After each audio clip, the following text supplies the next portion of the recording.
guys, what's good? It's your girl Christabel back with another episode of Cocktails with Christabel. We're gonna get lit because today's guest is exciting. You've seen him on so many platforms such as YouTube, BKCHAT. Some may call him the ladies' man. Yeah. Give it up for your boy, Castillo. Big man thing, yeah. Make sure you like and subscribe on our thing. You get me, bruv? Make sure you lot do that, bruv. Thank you so much. It's all good. It's all good. Thank you. How you doing? I'm good, you know. Like nobody's like asked to chat to me in time. It's always me. I'm really intrigued. Seriously, I'm really intrigued. Nice, nice. How was your journey here? It was long, so I was late. Yeah. Okay. I was late by like half an hour. Half an hour, guys. But this guy over here was like half an hour late to this, so bruv, he's moving mad. Chris, but go on, yeah. Do you enjoy cocktails? Do you know what, yeah?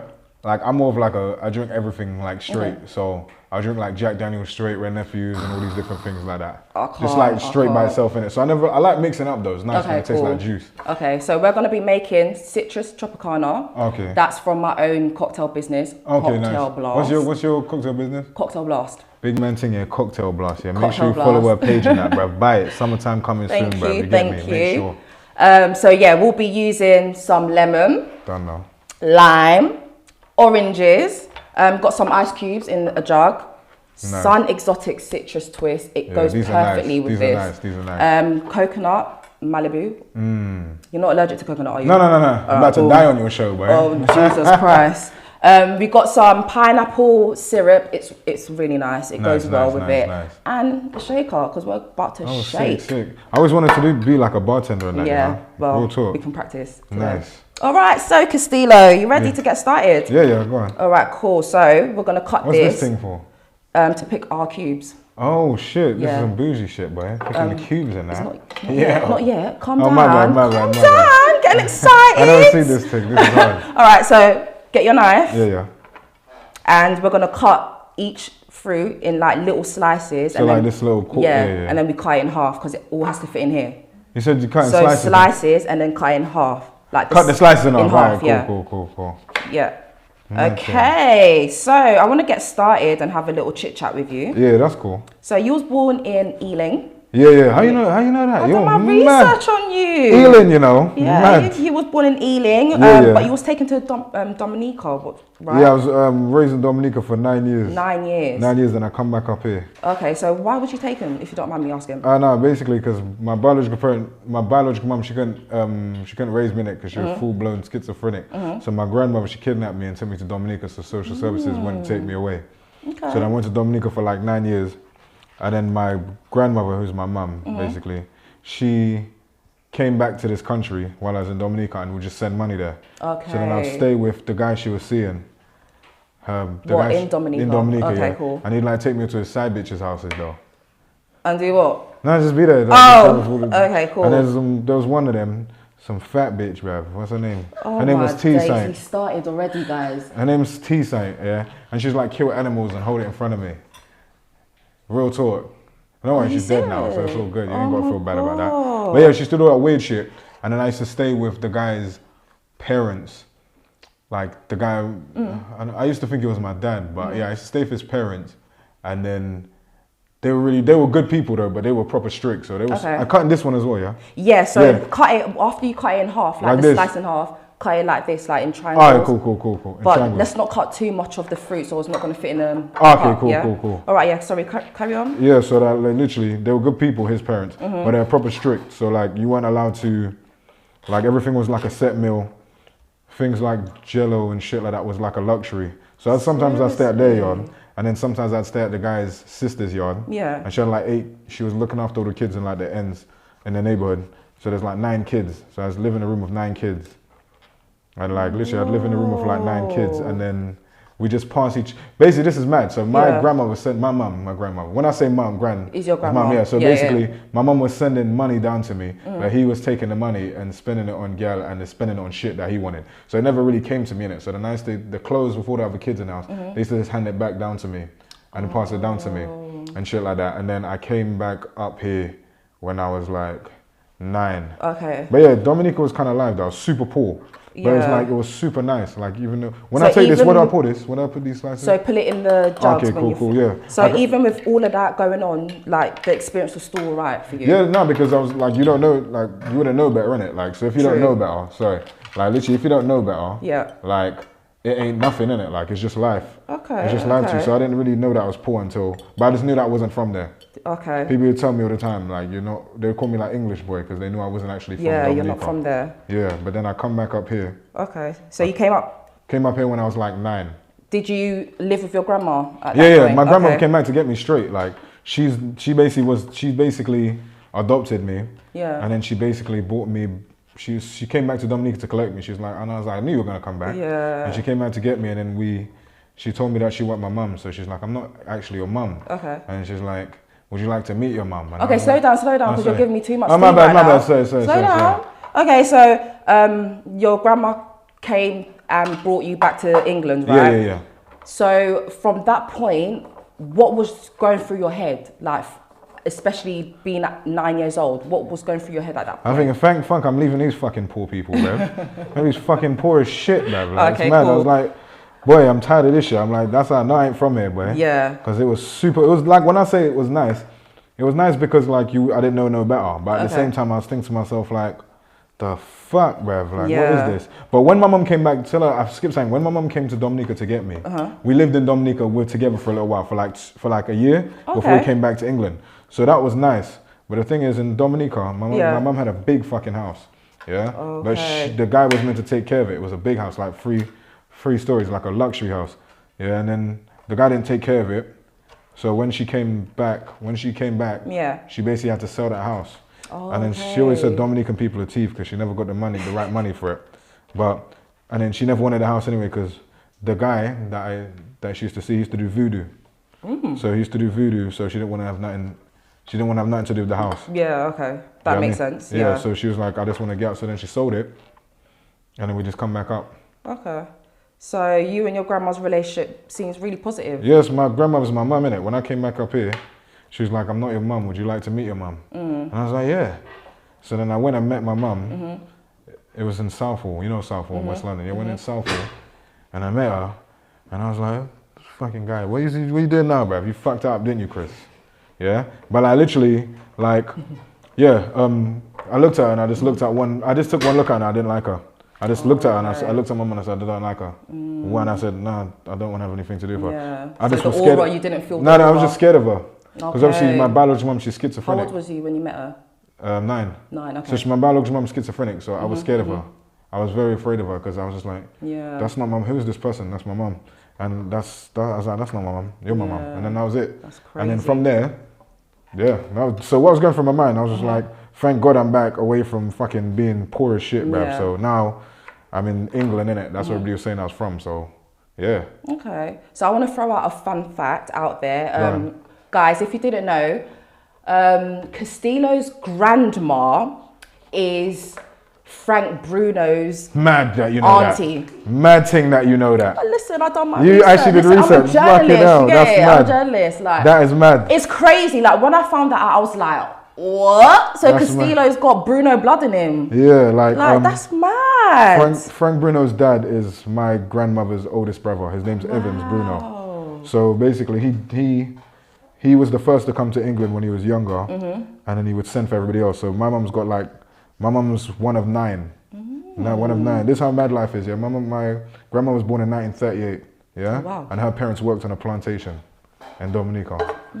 That's how far. So basically, look at this weird. This is how things get weird when you think about age. Yeah. Yeah. So you know Martin Luther King. Yeah. He was killed in like 1968.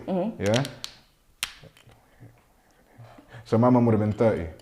My grandma would have been 30 when Martin Luther King got killed. Oh wow. So that's how history's mad, and that's why I say like her parents worked, but her dad worked on a plantation. Okay. So like he sent for them, but so she's my grandmother, she's Frank Bruno's auntie. Auntie, yeah. Okay, so I feel like it's too, did I fuck it up? Bare food. It's I put a bare bit too things- much because when you're stirring it So and I'm gonna stuff, take it's some out? Yeah, take some out. Ah, cool. So when you was growing up, did you see a lot of Frank Bruno? No, I never met the dude. Oh, you've never No, met I him? never met him. My Okay. mum just told me that this is your relation, but Oh, we don't okay. like, it's not one of them things like, who cares? You innit? see him on the regs or anything? No, never seen him. He just Okay. paid for, when my grandmother's mum died, he paid for all of us to fly down to Dominica for a funeral. Oh, that's nice. Yeah. That's nice. But it's like, my mum's had a mad story as well. My mum had such a crazy story. Yeah. Sometimes I one day I'm gonna interview my mum and chat to her. My mum's had the hardest life I've ever had in my life. My mum's had such a hard life. The guy that I was telling you about that raised me. No, he didn't fucking raise me. I thought he was my dad, but he didn't raise me. He was just there. But basically, he slept with my grandmother's mum, and he also slept with her niece that she raised. Oh no! Mad thing. So my mum. Jesus Man. Christ. But my grandmother's my mum's mum, great grandmother basically. She never really spoke to her mum like that after that. But she never forgave her because that was her best friend. But she never really forgave her. But at the same time, she still loves her mum, innit? Yeah. But yeah, that's some mad shit. It's mad. All right, so when you finish cutting it, you see this. Yeah. Put 4 or 5. One, I would two. say, in the jug. Okay, cool. All right, so cool. I want to move on a little bit. Yeah.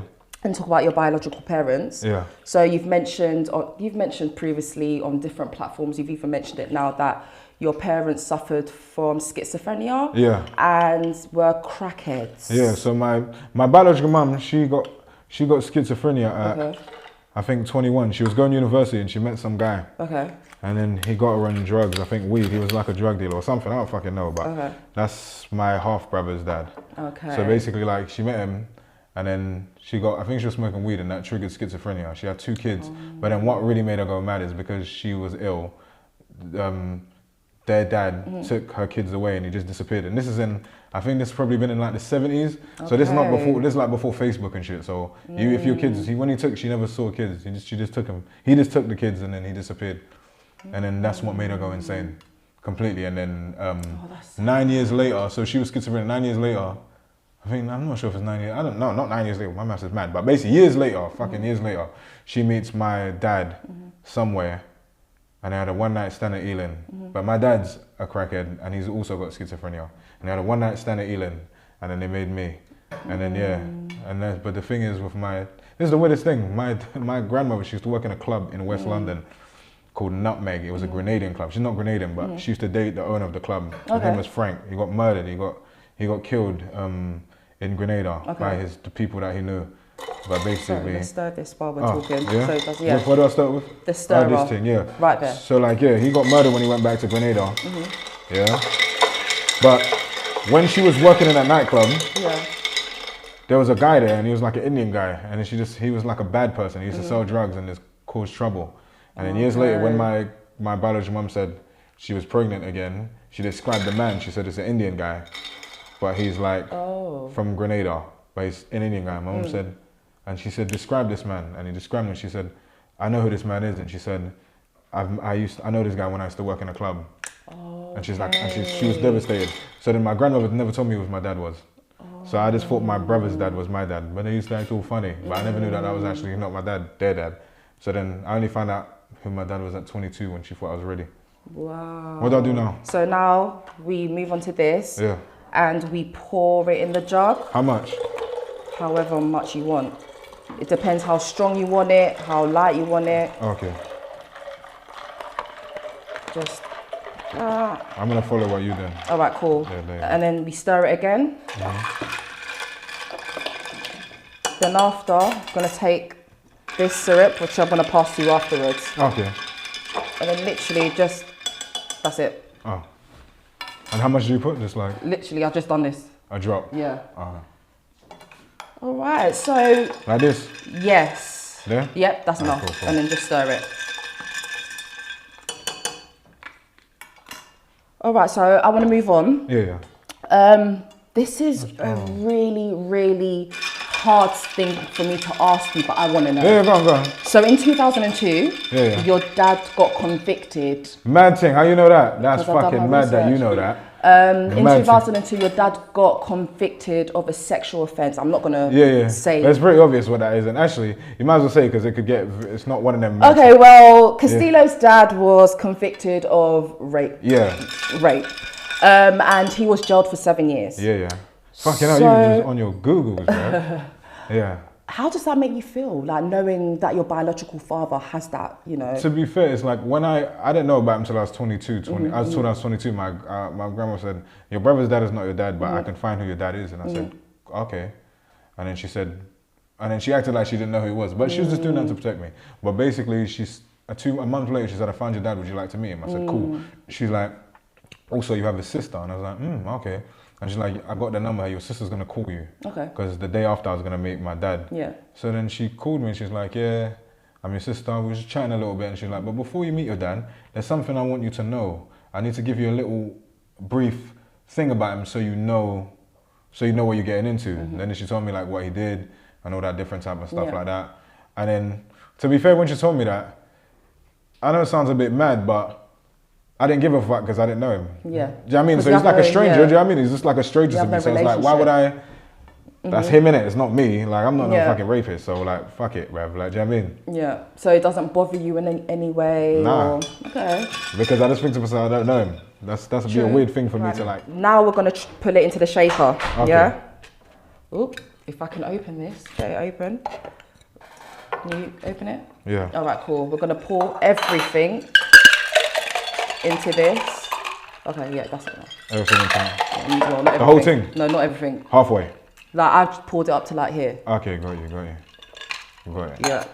And then we're gonna close it and then we're gonna shake it. Are you ready? Yeah. Castillo, I see some guns on you, yeah? So gums? I before you said gums. Oh, no. Guns. So I need to see... One sec, is this closed though? This don't look closed, you know? I don't trust this, man. Push it down. Yeah. I don't want to fuck up man's things, you know? Is it done? Nah, I don't want to fuck up man's things.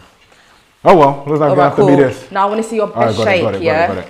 Are you ready? Yeah. In 3. Yeah, I'm holding it this way so I don't push it over me. 1, shake! Give it your best shake. Put your arms in it, what we got, like shake it? Shake it, put your arms in it. Shake it.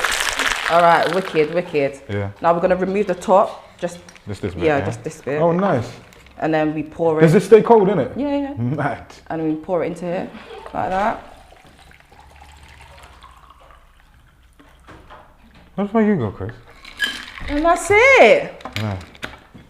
And we're gonna put our lids back on. Nice. Yo, this is cool. Oh, this one. Boom. Yeah, you ready to cheers? Yeah. Cheers, Castillo. Cheers. Let's taste it and see. No, this is actually nice, you know. Banging. No. Banging. This is actually nice. You're banging. Yeah. Alright, we're gonna sip. This shit is good though. Thank you. I'm not sipping this shit, boy. Alright, so I wanna know, Castillo isn't your birth name, isn't it? You changed it by default. Yeah. Fucking hell, you're a fed, bro. yeah, I changed it. Alright, cool. I changed my name because I thought to myself, my name before was my grandmother's name through marriage, and I thought I wanted her name as her birth name, which would have been Bruno. Yeah. But then she was like, you can't do that because I'm actually not your real mum, so it don't make no sense. Yeah. So then I got my real mum because I see my real mum all the time. I just used to tell people that was my mum's friend. Oh. Yeah. Because I see her on the road and I used to be embarrassed of her, and then I used to just blank her because I felt embarrassed because I just thought to myself like, it took me years to kind of. It's so funny, like I gave him I kissed her on the cheek for the first time in my life, like last year, because I felt weird, and I said I felt bad because I was like, not your fault. Yeah. So and I was like, even though I don't see you as my mum, I just see you as you. And I said I've been a shitty person because I've been embarrassed of you since I was a little kid. Because I used to look at her and I used to think to myself, I used to have like a lot of disdain for her because I used to feel embarrassed, not because she was my mum. I just used to feel to myself like, I don't want you to talk to me because you just embarrass me. Yeah. But as years went on, I just feel like. Fuck it, innit? Do you know what I mean? You've matured. Yeah. But like, I got my name changed because I thought to myself, that is what it should be. If the birth certificate thing was like, my name would be his name. So I thought, I don't know my dad like that, but I said, if the guy had died, then it's like he would never existed. It's true. Do you know what I mean? It's like he never even existed. I like that. Do you know what I mean? Really like that. And then I thought to myself, people always say to me, they thought this is a made up name for socials, but the reason I use my last name for my socials for everything is because his name might have a bad light on it from what he did, and I'll never condone that. But then my dad was also schizophrenic from when he was probably like 15, 16. He was always he tried to kill his dad, like he's had a hard life. So I thought to myself, I don't know his story, and although I may not care to know his story, like I could still change that name into something whatever. Because when I met him, And then people around West London that were of his age, I'd ask them about him. They'd be like, oh, you know your dad is like a drug dealer. You know your dad is like, he had loads of money and then he just blew it. You know your dad knew everybody. Or you know your dad used to like pimp women, and you know your dad used to do this mad shit. So then I think to myself like, it's not my fucking business. I don't really give a shit. And then because he's Indian, his family, they're kind of stush people. So I'm not sure. I remember when I met my granddad, my granddad, who's my dad's dad, he was like, his vibe, when I asked him about that, his vibe was just like, he don't fuck with my dad because my dad tried to kill him when he was younger because he cheated on his mum. Yeah. He cheated on his mum, so he tried to kill him for that. And then the family turned against my granddad, I think, because he cheated on his wife with a black woman. And so, I don't know, that whole shit is just way too much. So then when I met my dad's auntie and uncle, and I met them, and they were like, they're just like old Indian people, innit? And like they just felt. The way you just say you're old Indian people, like. Yeah. So I just thought to myself like, I ain't gonna try and fucking beg it with nobody. Yeah. Do you know what I'm trying to say? So, and I don't really give a fuck. I just wanted to know what these people look like, because for my whole life I just thought I was straight black, and because my mum is black, obviously my grandmother. When I say mum, I've been raised straight. That's my whole thing in it. So it's like to see any, like, I don't care if nobody don't fuck with me just because I'm half something. I don't really care, because who gives a shit. But I just wanted to know what I look like, because back in the day people asked me where I was from. I say I'm just black, I'm from Dominica, and people say nah, you got something else. But then for my thing was the name thing, and meeting him was more so just to find out that what that was about, and then I know why I look like how I look. And then it's like I know the history of that side, so I'm educated to know. When people look at me, because I remember I used to have a teacher back in the day, she used to tell me I'm an Arawak from Dominica. Arawak people are indigenous people in Dominica. So she said, you're probably one of those mixed with black. But I wasn't that. But I believed that. But it's just to answer my own questions, you know what I mean? Just for peace of mind, because otherwise you don't fucking know nothing, do you know what I mean? It's true. All right. So you seem like a very confident guy, very confident. Have you always been like that, or has there been a point in your life where you've like suffered from self-esteem or had anxiety? That's funny that you ask these questions. You actually know already, but I like that. Yeah, like, do you know what the maddest thing is? I don't think I reached full confidence till I started doing YouTube. I mean, till I started doing my Instagram videos. That's when I prop up, and that's because I had no fucking qualifications and shit, and then my life was fucked. So I thought to myself, yo, Cardi B did this shit. So I was like, fucking hell, bruv. Fuck it, let me make 1-2 videos and see what the fuck happens. And the one I did went viral, got like 3 million. So I was like, yo, this is me. And that was like my first or second video. But when I was younger, I never had no confidence because I was really fat. You see, the problem was in Dominica, I was super poor. So in Dominica, I didn't have no food. I was always skinny. Yeah, and then it's like I used to steal from people because I was poor. So I'd make friends with people and steal from them.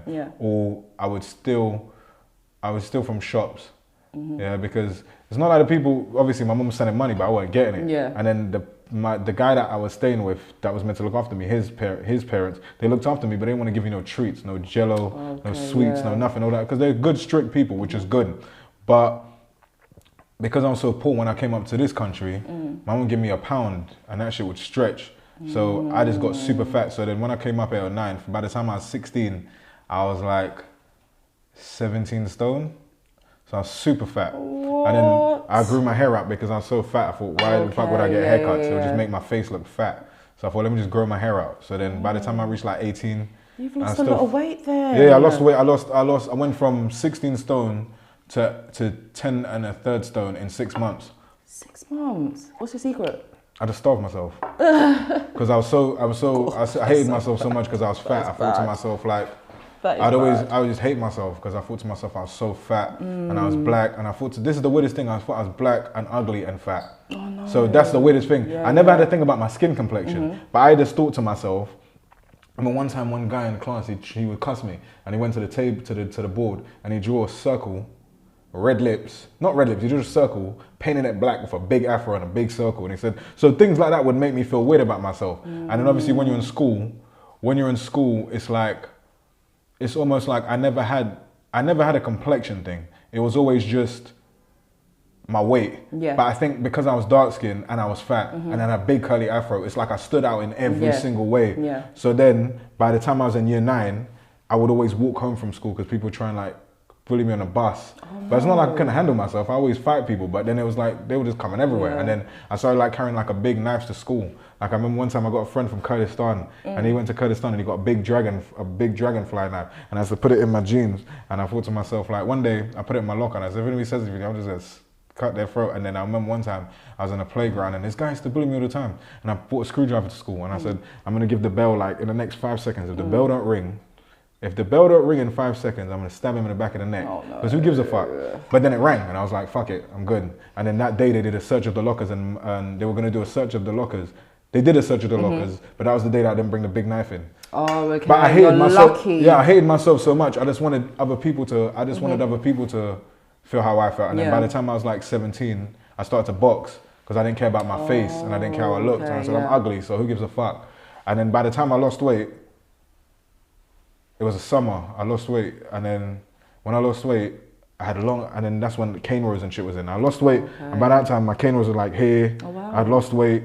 And then it's like all the things I didn't like about myself became the shit that I loved about myself. So it's like I'm dark, I got funny hair, and then like I'm slim now. So then I just loved everything. I just loved how I looked. Yeah. Do you know what I'm trying to say? And then I just came down, I got confidence, but then because I went so long hating myself, it took a long time to build some confidence. Yeah, that makes sense. Yeah, I mean. Okay.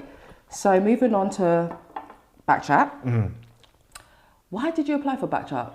Basically, I applied. This is a joke that people ask me this. Like, I only applied, and even Andy knows this as well. Like, I applied for BKCHAT because I was doing Instagram videos way before BKCHAT. So I started doing Instagram videos in 2017. Okay. My first video went viral in 2017. Yeah. And then I just did that, and I built my following on Instagram to like 67,000. So bare people knew me already. Do you know what I mean? I was doing, and then before that, I was doing raves. So in the ends, people knew me. Yeah. And I'm like a little thing, and then I stopped doing raves because there was a shooting at my rave because some shit happened. People came in and started shooting. After my rave ended, people came in the car park and started shooting. And then fucking, yeah, and then West London, all the venues got locked off in West London. And then I was like, fuck, what am I gonna do? And then 2 years went past and then I started doing, I was like, I ain't got nothing else. So I just started doing Instagram videos. So I'm like, Cardi B is famous. I was watching bare London hip hop. And I was like, fuck it, if she can do that shit, I can do that. But then I built my following to 67,000 and it got stagnant.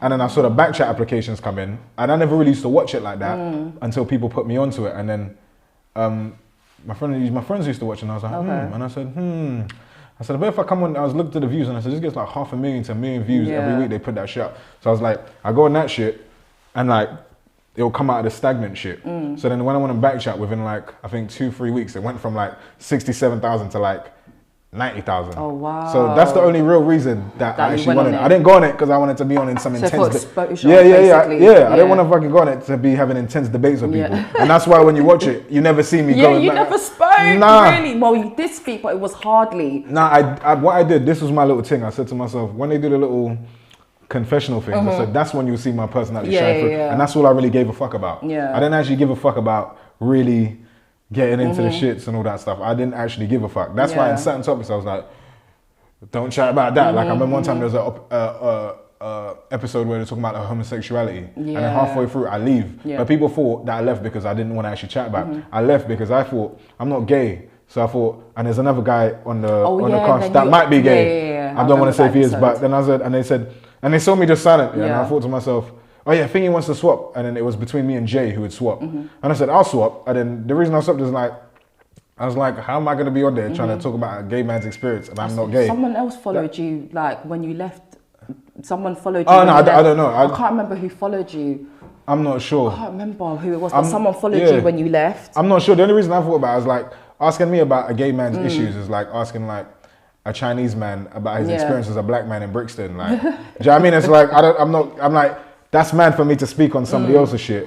And I'm just sitting, so I was like, I'm either going to be quiet because I'm not qualified to talk about people's struggle and people's thing, and it's not going to come from the right place of me. And I will sound pretty ignorant trying to talk about somebody's experience. So I was like, might as well go in it. But then I heard man come and say, yo fam, I'm glad you walked out, you know, man. And I was like, fam, it's not even that deep to me, you know. Like one of my best friends growing up, he told me he was gay like when I was like 22. Okay. And I was like, oh shit, I was like, I knew you was, bruv. But I didn't give a shit. Like, do you know what I mean? People is what they want to do in it. It's not my fucking, you can do what you want. It's like people telling me about, it's like somebody telling me like, oh, you shouldn't like thick dark skin things. It's like, fuck yourself, bruv. I like what I like. Exactly. So I don't care what people like. It's what they like, innit? I don't care that much. Okay. So after BKCHAT, you utilised your platform very, very well. Yeah, I think it's the ZZ Mills thing that actually did more. Yes. I think the ZZ Mills thing did more for me than BKCHAT. And the funniest thing is, I'm going to say this now, yeah, because the channel got hacked. My thing would still have more views than everybody else. So right now, when it got hacked, it was like at 500,000. So well, if it was out now, it'd probably be at nearly 1 million. Exactly. So I'm vexed, bruv, because I see people on there. I'm not even trying to cuss them. I'm like, bruv, my shit is still there and nobody fucking knew me, bruv. Okay. So after all the success and everything, when like you go out and people are noticing you, like how do you feel? That was happening to me before BKCHAT because of my own thing. Okay, true. Because every time I did a video, it would be posted on Link Up TV, Handy's Finest, and people knew me already. So I already had my core thing. That's why, as mad as it sounds, after that, the reason it's never been, how do I say, like the reason like it seemed like when I left, everything that seemed sick for me is because I already had my following. So it's like if I already had my following, it's like BKCHAT just made me like, if you didn't know me, you knew me now. But really and truly, I had 67,000 people already. It just wouldn't move. Yeah. So I was like, fuck's sake, man. I was like, this ain't gonna move, man. So I thought, when I bought to the 80, 90, I was like, my only thing was like 500,000 to 1 million views a week.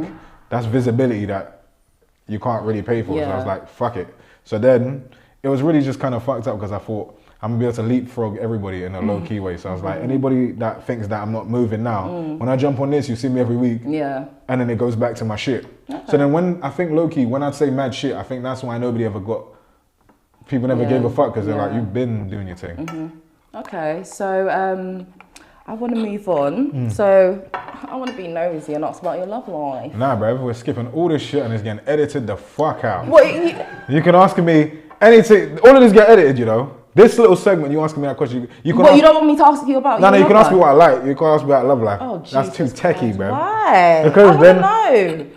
Like, all right, cool. No. Let me word it properly. What minute is this, bruv? Let me see the minute. What minute is this? Can you not see what minute it is? What minute is it? Anyway, you know anyway. But yeah, go on. All right, cool. Would you ever settle down? Yeah. You would settle down. Do you know what the thing is? My thing is this, like, this is what I think about relationships and love, yeah? I've dated so many girls. I know exactly what I like. I know exactly what I don't like. And I know exactly what, like, I'm like, you see this whole thing where people's like, you can grow to no. Nah, I know myself to the point where I know what keeps me interested. And as mad as it sounds, and as vain as it sounds, like, if you don't look like my type, it's not gonna be it's gonna be a very quick thing because like, my thing, I've been with women that I don't even fucking like, I hated some of their personalities, but the look just kept me there. I was just like, you are so nice. I was like, the personality's dead, but I can stay there for a long time. Do you know what I mean? So like, I think for me, I'm so like sure of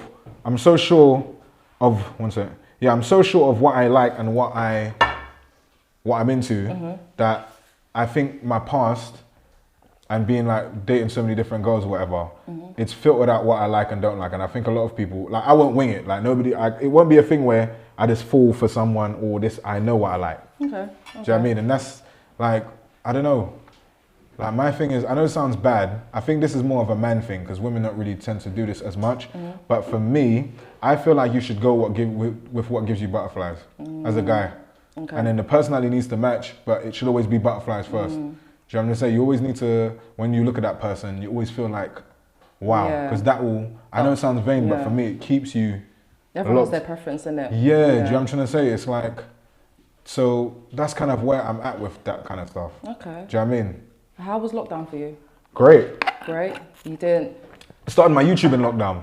Yes, I started my YouTube in lockdown. Yes, and that shit has been, I could do this and embarrass myself and like nobody's gonna watch my shit. But I'm like, let me just see what happens. I did one video when I was just talking about getting fired from River Island. And it got like 60,000. I was like, yo, people will actually leave my Instagram to watch this shit. So I said, let me carry on. And then I said to myself, I'm going to get bored of chatting to this camera. Yeah. So let me try podcasting. So when people say to me, rah, you're sick on a podcast, it's not because I really enjoy podcasting. It's only because it's content. That's the only reason. That's probably the only reason I do anything. Okay. I only do it because like it's just content. But I don't, like, if you used to ask me what I am, like what I do, like I'm a podcaster, I just do anything I want to do. But it don't stay as one thing. Like if I get bored one time, I'm like, I'm not doing that shit. Okay. So I want to ask your thoughts on like the scene. Go on. Like, what do you think about it? Do you feel like since you've been a part of it, it's changed in any way, or? Do you know what it is? Yeah, my thing is this. Yeah, I look at like the whole UK. I love how the whole like UK urban scene is just like flourishing. I think like when I go on Clubhouse and shit, and then I see like Americans' outlook on like Black British people, it's like they think we're idiots and they just think we're nobody. Yeah, but then I just feel like culturally, but yeah, like literally, when I look at the scene of whatever, I just love how everybody's just doing things. Like I can't lie, like there's like influencers that I follow. I don't even watch their shit. Yeah, but I follow them on YouTube and shit. But I just like what they're doing because it's kind of amazing to see like people like Renee. I think she's really smart, and I think like I just like what people are doing. I may not necessarily watch their shit, but at the same time I just rate what certain people are doing. Like Nella Rose, I've never watched her videos, but at the same time like I'm just like, yo, this is cool that you can just create some shit, and then just blow up from it. Because my thing is this: the reason I like the scene so much, or all that stuff so much, is because